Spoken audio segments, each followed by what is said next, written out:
అందరికీ నమస్కారం. నేను మీ శ్రీనికాని. ఇవాళ నేను ఈ వీడియో చేయడానికి కారణం ఏంటంటే, ఈటల శమిత ఆంటీ నా మీద మా డాడీ మీద కామెంట్లు చేయడం జరిగింది. ఆంటీ, నాకు డౌట్ ఉంది ఆంటీ, నేను స్కూల్కి పోతేంది పోకపోతే ఏంటి ఆంటీ? మీకేమవుతుంది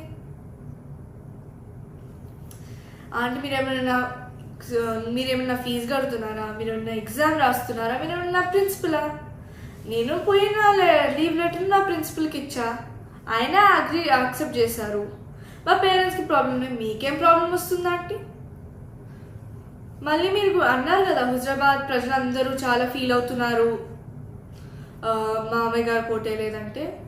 ఆంటీ ఫీల్ అవుతున్నారు అంటున్నారు కదా ఆంటీ, మీకు అసలు హుజరాబాద్ అడ్రస్ తెలుసా ఆంటీ? హుజరాబాద్ ఎట్లుంటుందో అన్న తెలుసా? అసలు హుజరాబాద్ ఎన్ని ఊర్లు ఉండేయో తెలుసా? సరే, అవన్నీ తీసి పక్కన పెట్టండి. హుజరాబాద్ బార్డర్ అన్న మీరు టచ్ చేసిండ్రా ఆంటీ? ఆంటీ, మీరు కూడా అన్నారు కదా, మా మామయ్య గారు చాలాసార్లు హుజరాబాద్లో ఎమ్మెల్యే అయ్యారు, హుజరాబాద్ ప్రజలందరికీ మా మామయ్య గారు చాలా బాగా తెలుసు. మీ మామయ్య గారు చాలా బాగా తెలిసి మా డాడీ పోటేశారా ఆంటీ? ఆంటీ, అలానే హుజరాబాద్ అనేది నా ఊరు. మా నాని, మా అమ్మమ్మ, మా తాతలు అందరు ఉండే ఊరు అదే. అక్కడ ఉండే ప్రతి ఒక్క మనిషి నా ఫ్యామిలీ మెంబర్ లాగా.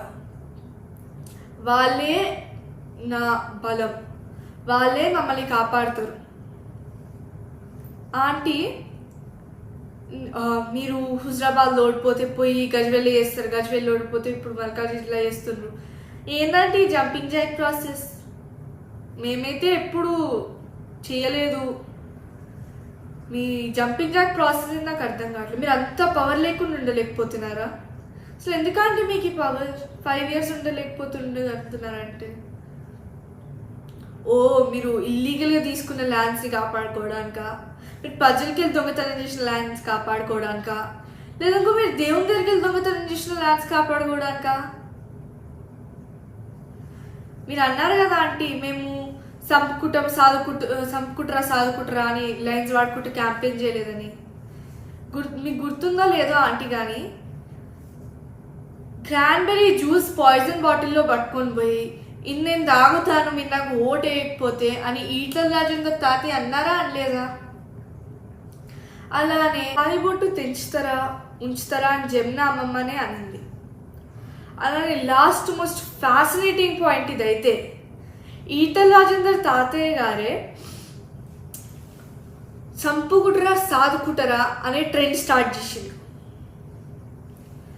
ఆంటీ, నేను ఎలక్షన్స్లో తిరిగింది మా డాడీ ఎంత మంచివాడో, ఎంత గొప్పవాడో అని చెప్పడానికి, అభివృద్ధి ఎంత మంచిగా చేస్తారో చెప్పడానికి. హుజరాబాద్ ప్రజలందరూ నన్ను నమ్మి మా డాడీ ఓటేసిండు. నేను నమ్మకాన్ని పోగొట్టుకోవాలి అనుకోవట్లేదు. ఏదో ఒక రోజు మళ్ళీ కేసీఆర్ తాతయ్యనే సీఎం అవుతారు, నేను మళ్ళీ హుజరాబాద్కి 1000 కోట్లు తెస్తాను. ఆంటీ, నేను మీలాగా పక్క వాళ్ళ మీద కామెంట్స్ వేయను. ఇంకా ఎవ్రీ ఈవినింగ్ క్యాఫేస్లలో పోయి తిరగను. ధన్యవాదాలు.